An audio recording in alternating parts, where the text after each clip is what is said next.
अंधेरा घिर चुका है, कहानी शुरू होने वाली है। यह सिर्फ एक कहानी नहीं, एक हकीकत है जो आपको रात भर जगाए रखेगी। स्वागत है आपका भूतिया रहस्य पर, जहां हर कहानी सच लगती है। वह रहस्य जो कभी उजागर नहीं हुआ। आदित्य के कदम जैसे ही लकड़ी की पुरानी जमीन पर पड़े, हल्की चरमराहट हुई। छर्रर। हवेली के अंदर एक अजीब सी ठंडक थी, जैसे कोई अदृश्य साया उसे देख रहा हो। उसने टॉर्च जलाकर चारों ओर देखा। अचानक एक दरवाजा अपने आप खुल गया। थक आदित्य का दिल जोर से धड़कने लगा। वह धीरे धीरे उस दरवाजे की ओर बढ़ा। अंदर घना अंधेरा था, लेकिन टॉर्च की रोशनी में उसने देखा एक पुरानी अलमारी कोने में रखी थी। अचानक किसी ने उसके कानों के पास धीरे से कुछ फुसफुसाया। फुस। आदित्य ने डर के मारे पीछे मुड़कर देखा, लेकिन वहां कोई नहीं था। आदित्य की सांसें तेज हो गईं। उसने अलमारी के झरझर दरवाजे को हल्के से छुआ और कटाक, अचानक वह अपने आप खुल गई। अलमारी के अंदर धूल से ढकी कुछ पुरानी किताबें और एक लकड़ी का बॉक्स रखा था। उसने टॉर्च की रोशनी बॉक्स पर डाली। उस पर किसी का नाम खुदा हुआ था, लेकिन धूल के कारण ठीक से पढ़ा नहीं जा रहा था। जब उसने धीरे से बॉक्स उठाया, तभी कमरे में पड़े पर्दे अचानक हिलने लगे, सरसर, जैसे कोई अदृश्य ताकत उन्हें छू रही हो। आदित्य ने जल्दी से बॉक्स खोला। अंदर एक पुरानी डायरी रखी थी। उसके पन्ने पीले पड़ चुके थे, लेकिन सबसे अजीब बात यह थी कि जैसे ही उसने डायरी को छुआ, उसे लगा कोई उसके पीछे खड़ा है। आदित्य का शरीर ठंडा पड़ गया। धीरे धीरे उसने गर्दन घुमाई, लेकिन पीछे कोई नहीं था। फिर भी उसे किसी की मौजूदगी का एहसास हो रहा था। उसने हिम्मत जुटाकर डायरी का पहला पन्ना खोला। जैसे ही उसने पढ़ना शुरू किया, टक टक, दरवाजे पर किसी ने दस्तक दी। उसका दिल जोर से धड़कने लगा। इस वक्त यहाँ कौन हो सकता है? उसने नजर घुमाई। कमरा वहीं था, हर चीज अपनी जगह पर थी, लेकिन अब माहौल भारी लगने लगा। डायरी में पहली लाइन लिखी थी, अगर तुमने इसे छू लिया है तो अब पीछे हटना नामुमकिन है। अचानक खिड़की की दरारों से ठंडी हवा अंदर आई। जैसे किसी ने कानों में फुसफुसाया, अब तुम इसे खत्म किए बिना कहीं नहीं जा सकते। आदित्य का गला सूखने लगा। उसने घड़ी की ओर देखा। रात के 12 बज रहे थे। डायरी के पन्ने अपने आप फड़फड़ाने लगे। उसने तेजी से पन्ना पलटा। अगर ये शब्द तुम्हारे सामने हैं, तो तुम्हें इसे पूरा पढ़ना ही होगा, वरना कुछ ऐसा होगा जिसकी तुमने कभी कल्पना भी नहीं की। टक टक, दरवाजे पर फिर से दस्तक हुई, इस बार थोड़ी तेज। आदित्य ने कांपते हाथों से दरवाजा खोला। बाहर कोई नहीं था, लेकिन फर्श पर गीले पैरों के निशान दिख रहे थे। उसका शरीर सुन्न हो गया। वो धीरे धीरे पीछे हटा और डायरी फिर से उठाई। जैसे ही उसने अगले पन्ने को छुआ, कमरे की बत्ती झपकने लगी। टिक टिक टिक, घड़ी की सुइयां अजीब तरह से घूमने लगी, तेज और बेतरतीब। डायरी में लिखा था, तुमने इसे छेड़ दिया है, अब अंजाम भुगतने के लिए तैयार रहो। आदित्य की सांसें तेज हो गईं। उसने जल्दी से डायरी बंद कर दी, लेकिन तभी कमरे में एक अजीब सी सरसराहट गूंजने लगी, जैसे कोई फुसफुसा रहा हो। खटखट। अलमारी के अंदर से कुछ गिरने की आवाज आई। वो धीरे धीरे अलमारी के करीब गया और कांपते हाथों से उसका दरवाजा खोला।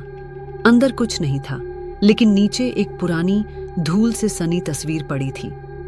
तस्वीर में वही पुराना मकान था जिसमें वो इस समय था, लेकिन तस्वीर के कोने में धुंधली सी एक परछाई खड़ी थी, काली, धुंधली, बिना चेहरे के। अचानक तस्वीर में खड़ी वो परछाई हल्की हल्की हिलने लगी। आदित्य ने तस्वीर को जमीन पर फेंक दिया और तेजी से पीछे हटा। ठक ठक ठक, अब खिड़की के शीशे पर किसी ने जोर से दस्तक दी। आदित्य ने घबराकर खिड़की की ओर देखा और वहां कोई खड़ा था। आदित्य की आंखें फटी रह गईं। खिड़की के बाहर कोई था, लेकिन आकृति धुंधली थी। ठक ठक, फिर वही दस्तक, इस बार और तेज। उसका दिल जोर जोर से धड़कने लगा। कांपते हुए उसने पर्दा हटाया। बिजली चमकी और उसने देखा एक सफेद साड़ी में परछाई, जिसके लंबे बाल हवा में लहरा रहे थे।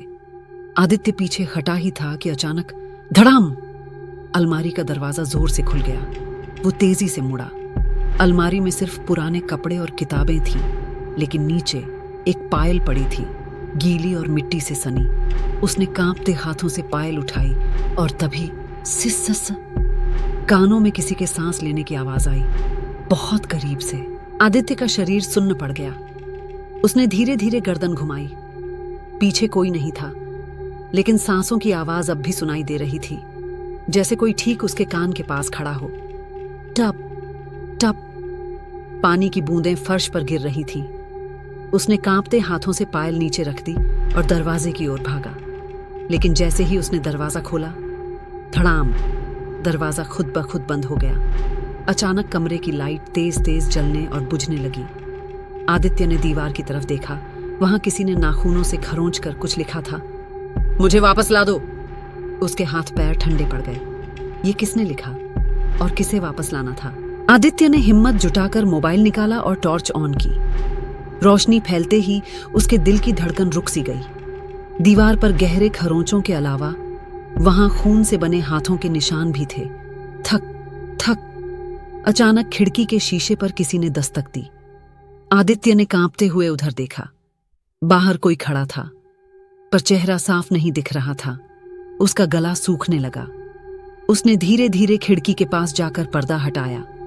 जैसे ही रोशनी बाहर पड़ी, सामने का नजारा देख उसकी चीख निकल गई। वहां कोई और नहीं, बल्कि वही लड़की खड़ी थी जिसके पायल अभी अभी उसके हाथ में थे। आदित्य के हाथ से पायल गिर गई। उसकी सांसें तेज हो गईं। खट खट। खिड़की के शीशे पर अब भी दस्तक हो रही थी। लड़की का चेहरा अब थोड़ा साफ दिख रहा था। उसकी आंखें काली और गहरी थीं। चेहरे पर अजीब सा डरावना भाव था। आदित्य ने कांपते हुए दरवाजे की ओर दौड़ने की कोशिश की, लेकिन उसके पैर जमीन पर जैसे जम गए थे। अचानक खिड़की का शीशा चर्र की आवाज के साथ फट गया और एक ठंडी हवा का झोंका कमरे में भर गया। उस हवा के साथ ही लड़की की फुसफुसाहट गूंज उठी। तूने मुझे बुलाया, अब मैं तुझे नहीं छोड़ूंगी। आदित्य का शरीर सुन्न पड़ गया। उसके कानों में लड़की की फुसफुसाहट गूंज रही थी। कमरे की लाइट तेजी से झपकने लगी। आदित्य कांपते हुए पीछे हटने लगा, लेकिन तभी कड़ाम! दरवाजा जोर से बंद हो गया। अब वो कमरे में फंस चुका था।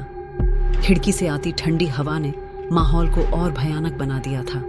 अचानक पायल खुद ब खुद जमीन पर घिसटने लगी, जैसे कोई अदृश्य ताकत उसे खींच रही हो।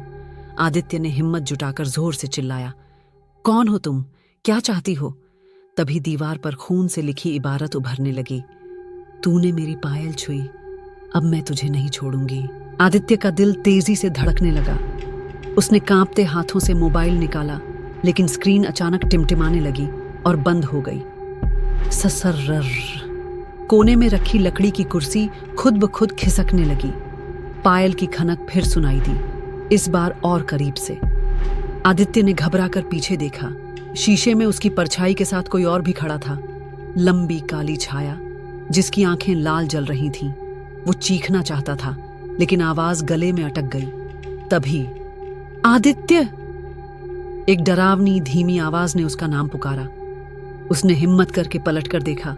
दरवाजे के पास वही लड़की खड़ी थी, सफेद साड़ी में, चेहरा अधजला, और पैरों में वही पायल। आदित्य की सांसें थम गईं। लड़की की आंखें सीधी उसकी ओर देख रही थीं, ठंडी और भावहीन। खट खट। दरवाजे की कुंडी खुद ब खुद हिलने लगी। कमरा अचानक ठंडा हो गया, जैसे किसी ने बर्फीली हवा छोड़ दी हो। लड़की के होंठ धीरे धीरे खुले। तुम यहां क्यों आए? उसकी आवाज दरख्तों के सरसराने जैसी थी, धीमी मगर भयावह।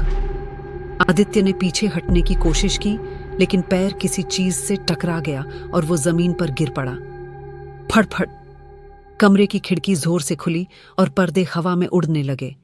आदित्य ने खुद को संभालते हुए जमीन से उठने की कोशिश की, लेकिन तभी लड़की एक झटके में उसके और करीब आ गई। आदित्य की रीढ़ में सिहरन दौड़ गई। लड़की अब बस कुछ ही इंच की दूरी पर थी। घड़ी की सुइयां धीमी होने लगीं, जैसे समय थम रहा हो। लड़की ने अपना हाथ आगे बढ़ाया। उसकी उंगलियां ठंडी और बर्फ जैसी सफेद थीं। तुम यहां नहीं होने चाहिए थे। आवाज इतनी धीमी थी कि मानो हवा में घुल रही हो, लेकिन उसमें एक अजीब सी गूंज थी। आदित्य ने कांपते हुए पीछे हटने की कोशिश की, लेकिन उसके पैर जड़ हो गए थे। अचानक धड़ाम! कमरे का दरवाजा अपने आप बंद हो गया। बाहर की रोशनी पूरी तरह गायब हो गई। आदित्य पूरी तरह अंधेरे में डूब चुका था। आदित्य ने घबराकर दीवार टटोलने की कोशिश की, लेकिन चारों ओर सिर्फ ठंडा और नमी भरा अंधेरा था। थक थक कुछ दूर से हल्की सी आहट आई, जैसे कोई फर्श पर नंगे पैर चल रहा हो। तुम्हें सच जानना है? वही धीमी गूंजती हुई आवाज अब और भी करीब से आई। आदित्य का दिल तेजी से धड़कने लगा। उसने कांपते हुए पूछा, कौन हो तुम? कोई जवाब नहीं आया, लेकिन तभी मैं यहां सालों से फंसी हूं। हवा अचानक भारी हो गई, कमरा ठंडा होने लगा, इतनी ठंड कि आदित्य की सांसें धुंध में बदल गईं। फिर छन्नन कुछ गिरने की आवाज आई। किसी धातु की चीज जमीन पर लुढ़क रही थी। आदित्य ने आवाज की दिशा में देखा, लेकिन घना अंधेरा सब कुछ छुपा रहा था। कदमों की आहट अब और करीब आ रही थी। तुम यहां क्यों आए? वही रहस्यमयी आवाज, लेकिन अब यह और ठंडी और डरावनी लग रही थी। आदित्य ने कांपते हुए कहा, मुझे बस बाहर निकलना है। बहुत देर हो चुकी है। अचानक दीवार पर एक ठंडी सांस महसूस हुई। ऐसा लगा जैसे कोई उसके ठीक पीछे खड़ा हो। आदित्य ने डर से मुड़कर देखा, लेकिन वहां कुछ नहीं था। खटाक, दरवाजा अपने आप बंद हो गया। कमरे में अब केवल घुप अंधेरा था और वो रहस्यमयी साया। आदित्य ने दरवाजा खोलने की कोशिश की, लेकिन वह जैसे किसी अनदेखी ताकत से जाम हो चुका था। ठक ठक, अब वह आहट उसके ठीक पास थी। अचानक ठंडी हवा का झोंका उसके कानों से टकराया और धीमी फुसफुसाहट सुनाई दी। तुम यहां से नहीं जा सकते। आदित्य की सांसें तेज हो गईं। उसने मोबाइल की लाइट ऑन करने की कोशिश की, लेकिन स्क्रीन काली हो चुकी थी। सर्रर कोई चीज उसके पैरों के पास से गुजरी। उसका दिल जोर जोर से धड़कने लगा। कौन है वहां? कोई जवाब नहीं आया, लेकिन सामने की दीवार पर खून से लिखे शब्द चमक उठे। तुम पहले इंसान नहीं हो जो यहां फंसा है। अभय के दिल की धड़कन तेज हो गई। दरवाजे के पीछे कुछ था, लेकिन क्या? सच जानने के लिए क्या आप तैयार हैं? अगर आपको कहानी का अगला भाग चाहिए तो कमेंट में जरूर बताइए।